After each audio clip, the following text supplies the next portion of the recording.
एक घोड़ा मरा पड़ा हुआ था। उसको देखते ही मैं वही हिल गई थी।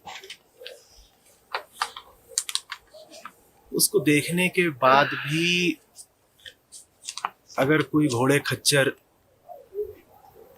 का प्रयोग कर रहा है, शोषण कर रहा है, तो क्या तीर्थ कर रहा है? आप जिनके यहाँ आए हैं उनका दूसरा नाम है महादेव पशुपति। वो सब पशुओं के बड़े प्यारे हैं। वो सब पशुओं के बड़े प्यारे हैं। सांप नाग तो गले में डाले रहते हैं।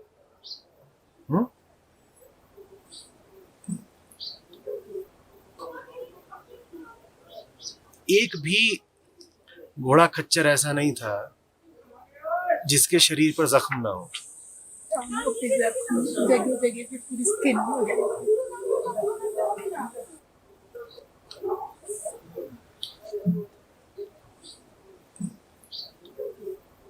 कौन है ये तीर्थयात्री?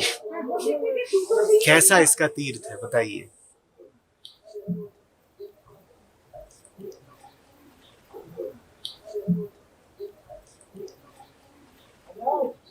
तीर्थ माने शांति की ओर बढ़ना। शांति और करुणा साथ साथ चलते हैं। करुणा नहीं तो कैसी तीर्थ यात्रा?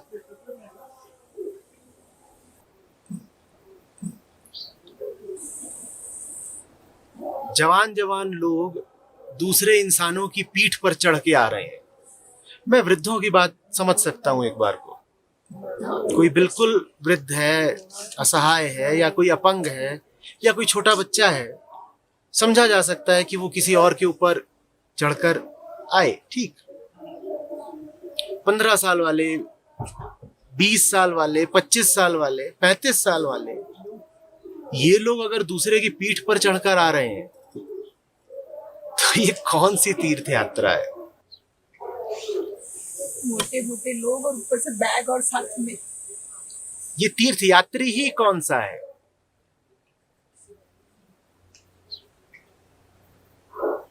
फिर तो यात्रा पूरी बाहर की हो गई ना। जबकि तीर्थ का वास्तविक अर्थ है, हमने कहा, मन का आत्मा की ओर बढ़ना। मन आत्मा की ओर नहीं बढ़ रहा तो शरीर को पहाड़ के ऊपर चढ़ा देने से क्या मिल जाना है? तीर्थ का मतलब ये थोड़ा ही होता कि शरीर को पहाड़ के ऊपर डाल दिया। मन को आत्मा की ओर बढ़ना है और उसमें उसको संघर्ष करना पड़ता है, तकलीफें झेलनी पड़ती। उन तकलीफों को झेलना तीर्थ में केंद्रीय बात होती है कि हम ये सब तकलीफें झेल के आगे बढ़ेंगे। और उन तकलीफों को झेलते वक्त तो वो भी होता है जो आपने कहा कि तथ्य सामने आता है, अपने विषय में जो कल्पना धारणा होती है टूटती है। सब सोचते हैं यही कि अभी तो हम और कुछ कर ही डालेंगे। अरे आपकी नहीं टूटी, कल मेरी भी टूटी। कल आखिरी के 5-7 किलोमीटर मेरे पीछे इंजन लगा था एक, तो मैं चल रहा हूं और पीछे से एक आदमी धक्का दिए जा रहा है। सेम ही।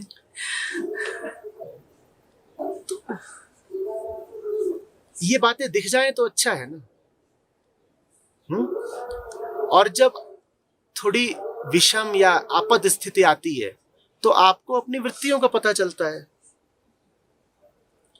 जानते बूझते कौन पशु पर अत्याचार करना चाहेगा? पर सबके पास तर्क होता है ना कि अभी हालत इतनी खराब है कि हमें घोड़े पे चढ़ना पड़ेगा। अगर आप मजबूरी का तर्क देके घोड़े पे चढ़ जा रहे हो तो फिर तो आपकी मजबूरी आपसे न जाने क्या क्या करवा डालेगी। हर आदमी जो माया का ग्रास बना, हर आदमी जिसने पाप को चुना, उसके पास मजबूरी का ही तो तर्क होता है ना कि हम चाहते नहीं थे पर मजबूरी के कारण करना पड़ा। तो अगर आप यहां पर भी मजबूरी का तर्क देकर किसी आदमी पर चढ़ जाते हो या किसी पशु पर चढ़ जाते हो तो फिर जिंदगी में भी आप मजबूरी का तर्क देकर न जाने क्या क्या करोगे। और मजबूरी का तो कोई अंत नहीं। आप मजबूरी का तर्क देकर बड़े से बड़ा गुनाह कर सकते हो कि मैं मजबूर था इसलिए मुझे करना पड़ा। अपनी मजबूरी के विरुद्ध ही तो संघर्ष करना पड़ता है ना। आत्मा तो मजबूर होती नहीं। सारी मजबूरियां किसकी होती हैं? अहंकार की ही होती हैं। उन्हीं के खिलाफ तो संघर्ष करना होता है कि मजबूरी लग रही है, कोई बात नहीं, मजबूरी लग रही कोई बात नहीं। मैं जबरदस्ती के नायकत्व की, हीरोइज्म की बात नहीं कर रहा हूं। आपके पांव में गठिया ही है अगर, या 80 साल की उम्र है अगर आपकी, और फिर आप कहते हैं किसी से कि मुझे उठाकर ले चलो, तो ये बात थोड़ी जायज मालूम पड़ती है। 4 साल या 10 साल का बच्चा है, उसको भी अगर एक सीमा के बाद सहारा देना पड़े शारीरिक रूप से, तो ये बात भी जायज मालूम पड़ती है।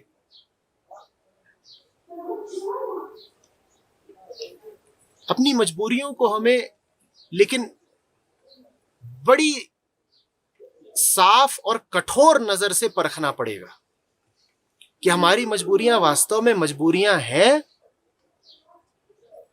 या वो हमारा चुनाव है। कहीं ऐसा तो नहीं कि इस मजबूरी के होते हुए भी मैं सही चुनाव कर सकता था, पर मैंने मजबूरी का बहाना बना लिया। जी, Namaskaram. I would like to continue the same question, I mean same topic basically. जो जानवर के ऊपर हम बैठ के आ रहे हैं, was there a better life for it anyway? हम बैठ कर आए फॉर एग्जाम्पल, तो एटलीस्ट जानवर के साथ 4 लोगों ने और रोटी खाई। जिस जानवर के ऊपर आप बैठते नहीं, जो घूम रहा है जंगल में, क्या वो रोटी नहीं पाता है? पहली बात, it's a pony, it is only made for, so you make it to exploit it, so you make it to exploit it. जैसे कि आप कृत्रिम तरीके से मुर्गा मुर्गी बनाते हैं, अंडे बनाते हैं, उन्हें खाने के लिए ही। शोषण है ना ये, सीधा साधा। और फिर आपने उसे बनाया, चाहे स्वयं हो, एक बार उसमें जीवन आ गया, उसके बाद वो मुक्ति का पात्र है। जीवन उसमें किस कारण से आया, किस वजह से आया, ये बात बहुत महत्वपूर्ण नहीं है। किसी बालक का जन्म अगर बलात्कार से भी हुआ है, तो भी वो बालक सब अधिकार रखता है और मुक्ति का पात्र है ना। इसी तरीके से चाहे आर्टिफिशियल इंसेमिनेशन से आप किसी जानवर को पैदा करें, चाहे पोल्ट्री फार्म में उसको पैदा करें, लेकिन वो पैदा हो गया है तो मुक्ति का पात्र है। पहली बात तो उसे आपको पैदा करना नहीं चाहिए था, क्योंकि आपने पैदा ही करा है उसको सिर्फ उसका शोषण करने के लिए। और भूलिएगा नहीं, अस्तित्व में एक भी पशु ऐसा नहीं है जो इंसान के पास फरियाद लेकर आता हो कि तुम हमें रोटी दो। आप जिसको रोटी देते हैं उसको एक रोटी देकर उसका खून निकाल लेते हैं। ये रोटी नहीं, जहर है।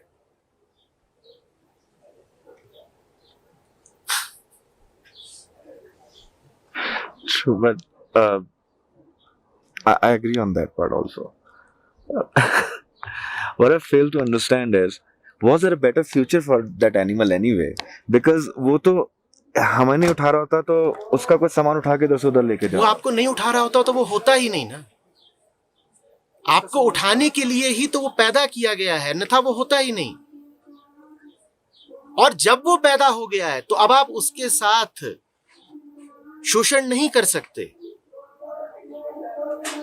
अगर आपको अपना सामान उठवाने की हवस ना होती तो क्या उस टट्टू, उस खच्चर को पैदा किया जाता?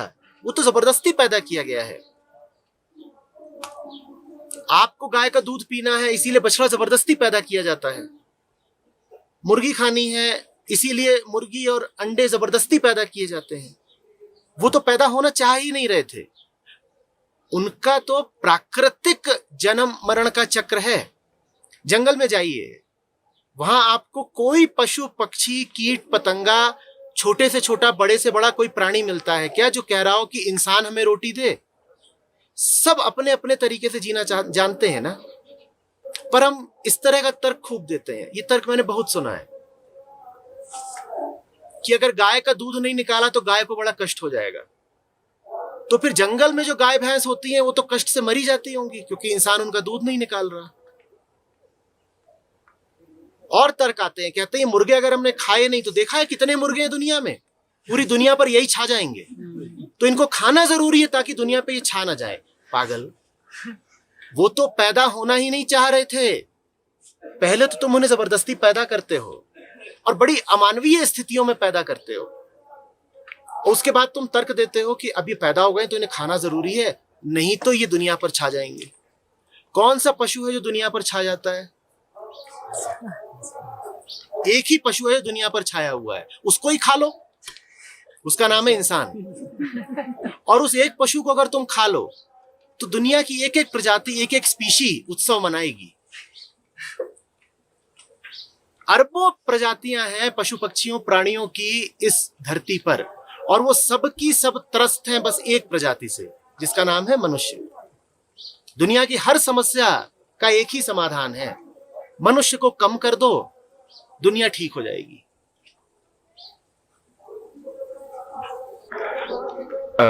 In Bible, it's written God created everything on the earth for the consumption of man. Not for the consumption, for man. For man. Now, these are two very different statements. You are for me. Would I consume you? No. Must I consume you? Why are you here in this camp? To consume you. Not consumption in the sense of destroying the other. आप बात समझिए, आप इस शिविर में आए हैं, आप मेरे लिए आए हैं, आप केदारनाथ आए हैं, शिव के लिए आए हैं। वो आपका शोषण करेंगे या आपको उठाएंगे? उठाएंगे ना। तो जब बाइबल और कुरान में भी ऐसा जिक्र है, जब वो कहते हैं कि मालिक ने सब पशु पक्षियों प्राणियों की रचना की तुम्हारे लिए, तुम्हारे से आशय मनुष्य के लिए, तो उसका अर्थ ये थोड़ी है कि तुम्हारे खाने के लिए। उसका अर्थ है उनको तुम्हें सौंपा गया है एक जिम्मेदारी की तरह, और जिम्मेदारी ये है कि तुम्हारे पास वो बुद्धि है जो उनको खत्म कर सकती है। तुम्हारी जिम्मेदारी है अपनी बुद्धि को शुद्ध रखना, नहीं तो तुम जब चाहो उनका नाश कर सकते हो। हाँ, ये अलग बात है कि उनके नाश के साथ तुम्हारा भी नाश हो जाएगा। जब आप बाइबल या कुरान का हवाला दें तो उसमें आपको यह भी तो पढ़ना पड़ेगा ना कि बार बार कहा गया है कि एक एक प्राणी जो जी रहा है वो मुझे उतना ही प्रिय है जितना मैन, जितना इंसान। It was only the man which was created in the reflection of God. ठीक, No other animal. ठीक, तो क्या हो गया?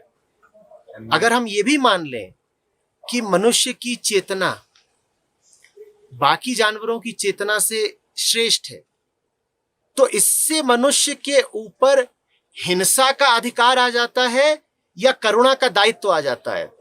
सोच के बताइएगा। अगर आप ये भी कहें कि only man was created in the image of God, then man has the onus to be godly and no other animal has the onus to be godly, which means animal has the right to kill man but man has no right to kill animal, because man is supposed to be godly. Man is created in the image of God. Lion is not created in the image of God, so lion can be a lion, पर आदमी के ऊपर पूरा दायित्व है कि वो चूंकि ईश्वर जैसा ही है तो ईश्वर जैसा ही जिए। वही बाइबल ये भी तो कहती है ना कि वो करुणा निधान है, उसमें सबके प्रति प्रेम और दया और करुणा है। और मनुष्य अगर ईश्वर की छवि में निर्मित है तो फिर मनुष्य में भी फिर वही गुण होने चाहिए ना जो ईश्वर में है। ईश्वर में क्या गुण है? तुम ही तो कहते हो कि ईश्वर करुणामयी है, तो तुम्हें भी करुणामयी होना पड़ेगा ना।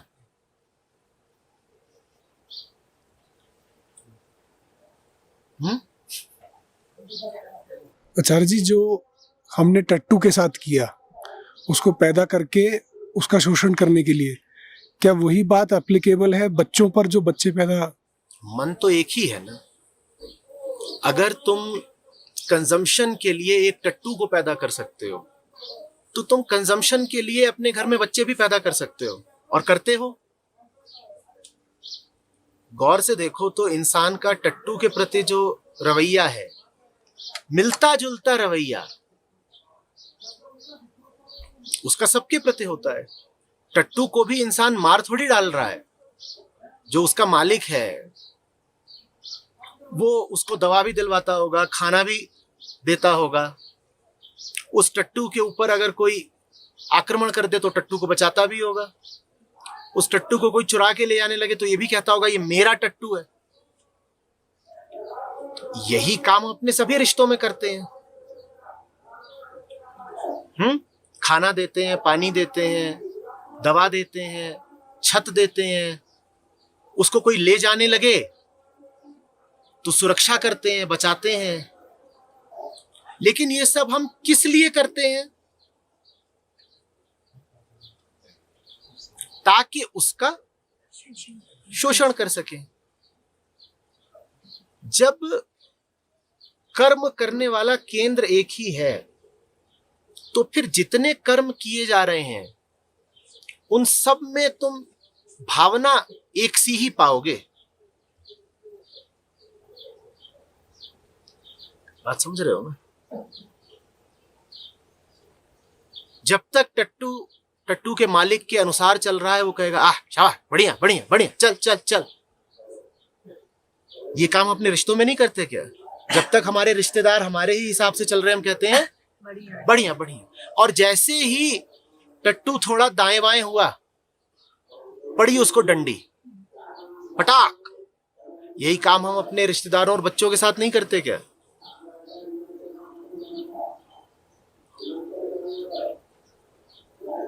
खिलाओ पिलाओ टट्टू को और बड़ा हो जाए और कमा कर न दे तुम्हें तो कैसा लगता है? कैसा लगता है? टट्टू छोटा सा तुमने पैदा किया, पूरी प्लानिंग के साथ पैदा किया जैसे घरों में होता है, और उसको खिलाया पिलाया और वो बड़ा हो गया, और अब उसकी उम्र आ गई है कि वो तुम्हें कमा कमा कर दे, और वो नहीं दे रहा, अड़ियल टट्टू। तो कैसा लगता है? क्यों पैदा किया तुझे? गाली भी देंगे, सब करेंगे, और फिर उसे निकाल भी देंगे। यही काम क्या हम अपने बच्चों के साथ नहीं करते? तो शोषण करने वाले मन को सजा ये मिलती है कि वो शोषक ही बन जाता है। अब वो जो करेगा और जिसके साथ करेगा शोषण ही करेगा। वो घर वालों का भी शोषण करेगा, वो अपना भी शोषण करेगा, अपने एम्प्लॉइज का शोषण करेगा। वो दुनिया में जिस चीज को देख सकता है, पौधे को देखेगा, पौधे का शोषण कर लेगा। वो दूसरे ग्रहों को देखेगा, उसके मन में एक ही विचार आएगा, how to exploit that planet.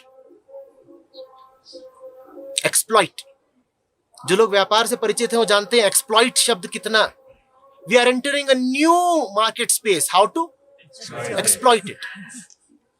ये एक्सप्लॉइट शब्द बहुत महत्वपूर्ण हो जाएगा जीवन में।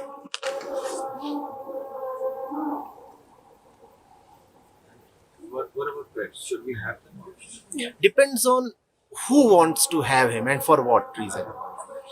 But what is the relationship? With pets? Just like I am. They're just my co-inhabitants. Wonderful. Wonderful. As long as they are with you in a mutual bond of friendship. Wonderful.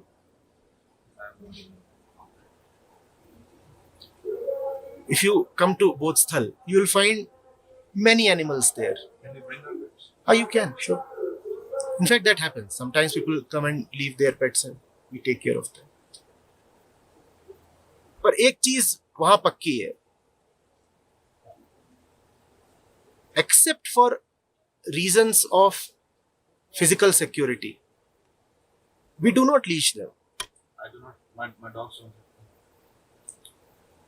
हमारे यहाँ पर कोहम सोहम थे, जीतू मुर्गा था, इतना बड़ा ये चला गया। हाँ हाँ, देसी मुर्गा। मैं गाड़ी चला रहा था, वो मेरी गाड़ी के सामने आ गया था। वो कसाई की दुकान से भागा और ठीक मेरी गाड़ी के सामने आ गया। तो फिर मैंने जिंदगी में पहली बार मुर्गा खरीदा। I stopped eating chicken after that. सामने खा लिया। बिल्कुल चलता आ रहा था, कसाई की दुकान से छूट के शायद उसको वो काटने वाला था, कुछ था, वहां से वो भाग के बिल्कुल गाड़ी के सामने आ गया। उसको खरीद के मैं ले आया, वो 2-3 साल साथ रहा।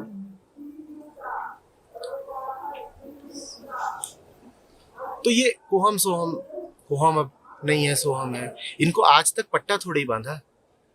कई बार ये हफ्ते हफ्ते गायब रहते हैं, पता भी नहीं चलता कहाँ है, नहीं पता, फिर अपने आप लौट आते हैं। हाँ, ठीक, ये फिर ठीक, फिर तो कोई नहीं कह सकता कौन किसका पालतू है। अब बराबर की बात है।